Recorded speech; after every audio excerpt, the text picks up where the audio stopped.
In this advanced Excel tutorial, I'm going to show you the basics of using the VLOOKUP function. And VLOOKUP can really be quite a powerful tool for you in Excel.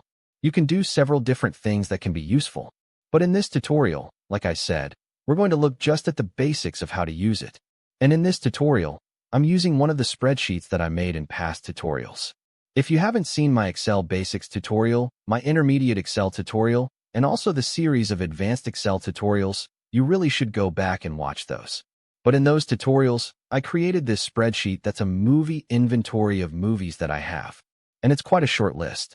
But for the sake of this tutorial, let's imagine that there are 1,000 or 2,000 or 5,000 records here in this spreadsheet. Instead of just 20 or 30 movies, let's pretend that there's 2,000 movies. And I'm also going to have you pretend that instead of just 6 or 7 columns of data, imagine that there's 20 different columns. You know, one of the columns lists the duration of the movies. Another one lists the star of the movie. Imagine just a pretty big spreadsheet with lots of columns and lots of records, lots of rows. One of the challenges that we have when you get a huge spreadsheet like that is how do I pull out the data that I want to see and that I want to think about from a spreadsheet? And I'm going to show you how to use VLOOKUP to do that. So one of the best ways to think about VLOOKUP is to think of it as being similar to looking in the index of a book to find out what is in the book or looking through a catalog to look up something that you might want to buy. And you can find the part number and you can find the cost and things like that. Another comparison would be that it's similar to looking up someone in a phone book. You look up their name and you find their address or their phone number. So in this spreadsheet, again, imagining that it's much bigger than it actually is, let's say that because it's so big, I find it hard to know what the rating is of a particular movie. And I would like to be able to type in the name of a movie and find out exactly what the rating is for that movie. To do that, I'm going to need 2 cells. And so I'm going to use these 2 cells here. And I'm going to go to this cell, and I'll type in equals VLOOKUP. And notice as soon as I do that, I get a pop-up that is going to hopefully help me to do this formula correctly. Now I'll put in the left parenthesis, and it gives me some more details. It says that I need to now put in a lookup value, a table array, a column index number, and a range lookup.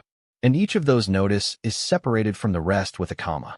So lookup value, comma table array, comma column index number, comma range lookup. Now the official name for each of these 4 different sections of this formula is argument. Each of these is an argument.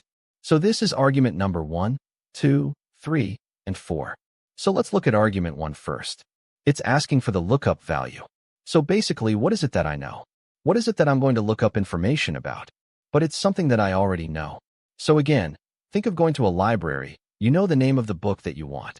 Let's say it's the book A Wrinkle in Time, which is an awesome book written for young adults, but I think it's great for anyone. And I hear Disney is soon to make it into a movie. But anyway, let's say at the library, you would like to look up where to find that book. What you know is the name of the book in that case. It's A Wrinkle in Time. So that's the lookup value.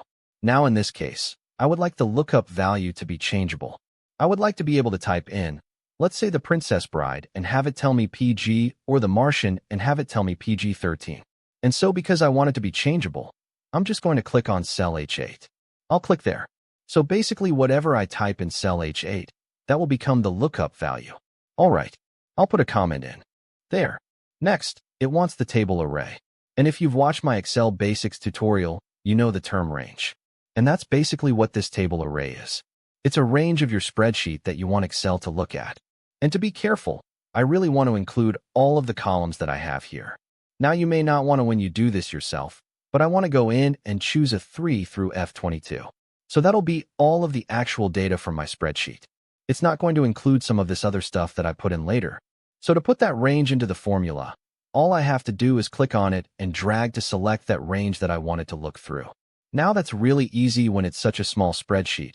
But imagine a giant spreadsheet like I asked you to pretend that this is in that case. It wouldn't be practical to click and drag. So that's okay. You could just go in and type A3 through, and that's indicated by a colon F22. Okay, great. So I've done the first argument and the second argument. Now on to the third argument. The third argument is it wants to know a column index number. So what this is asking for, it's asking for you to pick one of the columns. Now it's not looking for column A, column B, column C. No, in this case, it's not what it's looking for is whatever the table array is that you selected. Whatever that first column in the array is, That's number 1. Then number 2, number 3, number 4, number 5, number 6. Now what if I hadn't included column A in the table array that I selected? What if I had started here in B3 instead of A3? Well, then this would be column 1. This would be column 2. So it doesn't have to correlate to the A, B, C, D, F. It can just be whatever it is that you selected for the table array or you clicked and dragged to highlight. The far left column is column 1, then column 2, then column 3, then column 4, then column 5.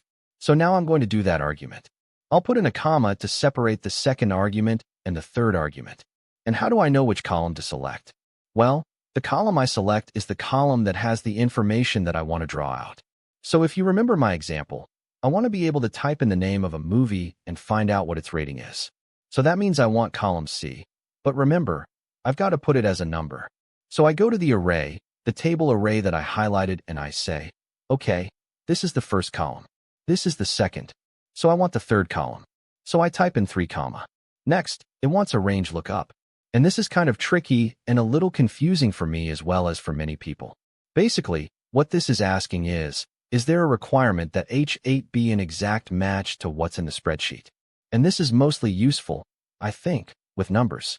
So for example, let's say instead of typing in names of movies, what if we typed in the date that the movie was purchased?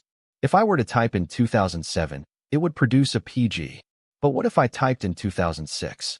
And what if there is number 2006 entry here? Well, if I in this fourth argument in the range lookup, if I have it set to be true, then it will look for an approximate match. It'll find basically whatever is the closest. If I type in the word false, then it's going to require an exact match. If you don't type in the exact match, it's not going to produce the result that you're looking for. In this case, I'm going to leave it as false. So I'm going to require the exact match. And then you're supposed to put in the right parenthesis, but you don't really have to. So I'll just type enter and look, it's giving me a message saying, the value is not available. So this is an error. Now the reason it's showing me an error code is because there is nothing typed in this cell here.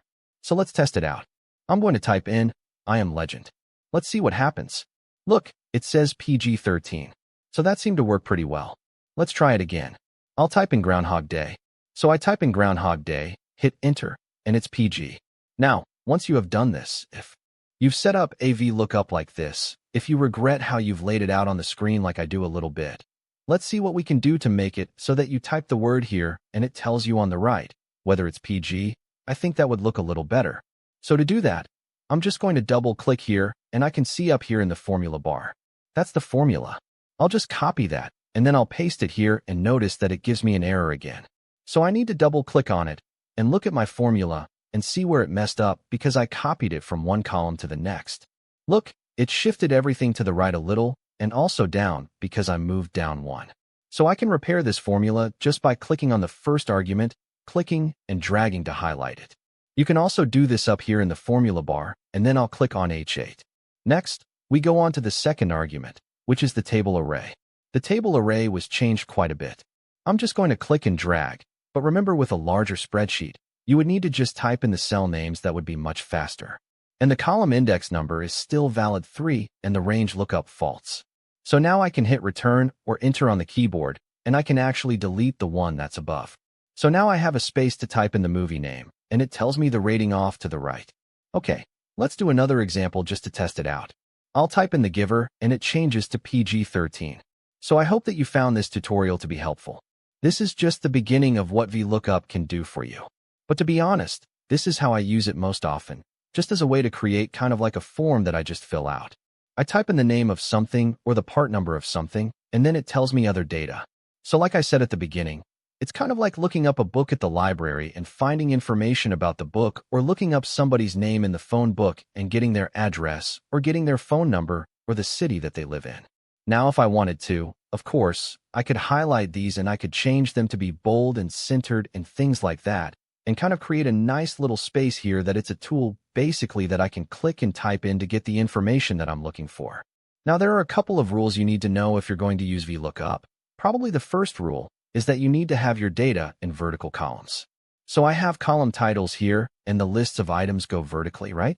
Information about those items in the list go horizontally, but the actual different records go vertically in columns. It has to be that way, and the reason why is because VLOOKUP, the V in VLOOKUP means vertical. So if you have your spreadsheet set up the other way, it wouldn't work. There is such a thing as HLOOKUP for horizontal. But anyway, that's rule number 1, that you need to have your data arranged vertically in the spreadsheet in columns. The second rule is that the information that you know that you're going to be typing in the box basically has to be to the left of the data that you want to find.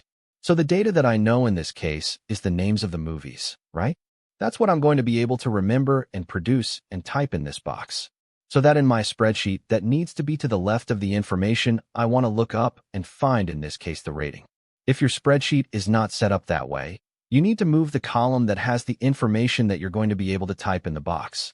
You want to move that to the left because that is a requirement. So if you keep those 2 rules in mind, you should be able to start using VLOOKUP successfully. So I hope that you found this video to be helpful. If you did, I'd appreciate it. If you'd please click the like button below this video, and please consider connecting with me on my social media websites like Facebook, Pinterest, and Twitter. And please do make sure you subscribe to my YouTube channel for more videos about technology for teachers and students, and watch for another video from me at least every Monday.